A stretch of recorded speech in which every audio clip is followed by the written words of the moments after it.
The Walking Dead series finale ending explained. Hey guys, today we're going to explain The Walking Dead series finale ending. Let's get right into it. The Walking Dead's final episode, Rest in Peace, attempted to meaningfully conclude how the long-running story has been transforming its universe. No, I'm not talking about how the walkers themselves were evolving. It was more about how it had been attempting to create some sort of narrative fulfillment and deeper thematic meaning that had been largely absent from the show recently.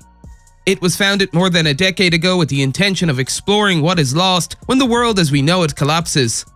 The tragedy was not only the loss of countless lives, but also the descent into depravity of those who survived. While the phrase The Walking Dead has become a bit of a parody, the title referred to both humans and zombies. The way we first saw Rick become broken and brutal in particular was grimly cynical yet frequently compelling.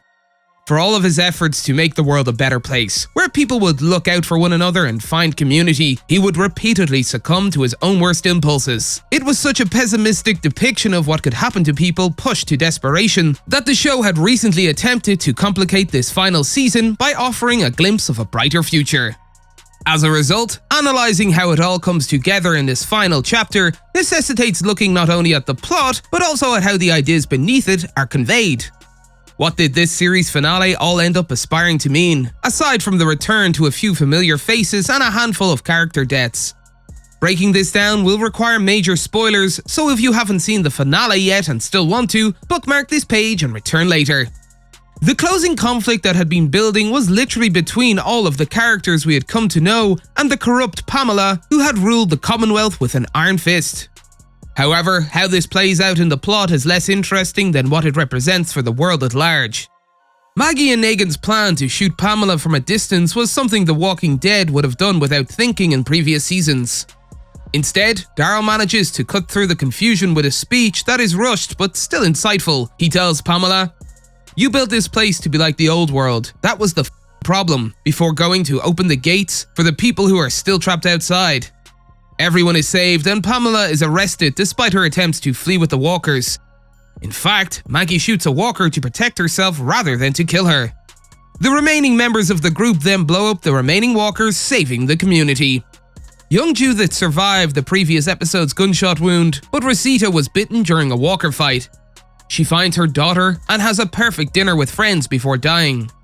Rick and Michonne appear at the very end of the episode. They are all alone, looking for their families and writing letters to their missing loved ones. This felt more like a setup for their spin-off show than anything related to The Walking Dead. Despite some significant losses, everything appears to be largely positive as we move forward a year. Ezekiel now leads the Commonwealth, and the hilltop is flourishing. Daryl even tells Carol that the world outside is much quieter and the zombies are far less dangerous.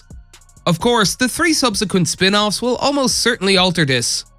Still, the characters appear to have found lasting peace, at least for the time being.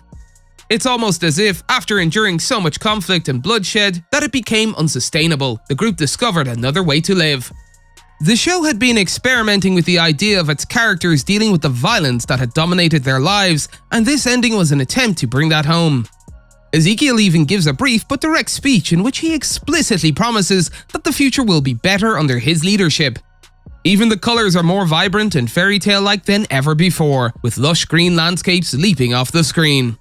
It's all part of how the story emphasises sentimentality over suffering, right down to Judith telling Daryl that he too deserves a happy ending before he rides off into the unknown on his bike.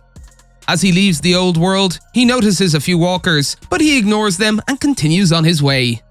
After sinking deeper and deeper into darkness over the course of 11 seasons, this ending was all part of how The Walking Dead attempted to close with its best foot forward in what is still a clunky manner.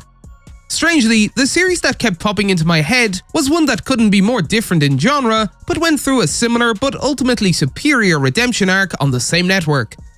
Better Call Saul actually built to a more honest reckoning with legacy in its final season, with plenty of hope, but still haunted by melancholy. Obviously, that is a more nuanced character study, whereas this is a much more focused on spectacle. Nonetheless, by the end of their respective seasons, each of their final seasons attempted to be more daring in reinventing themselves. One was more robust and rich in its execution, whereas the other ultimately rang hollow. especially given that all of its future spin-offs appear to undo much of what it ended on. That's all for today, and we'll be sure to catch you all in the next one.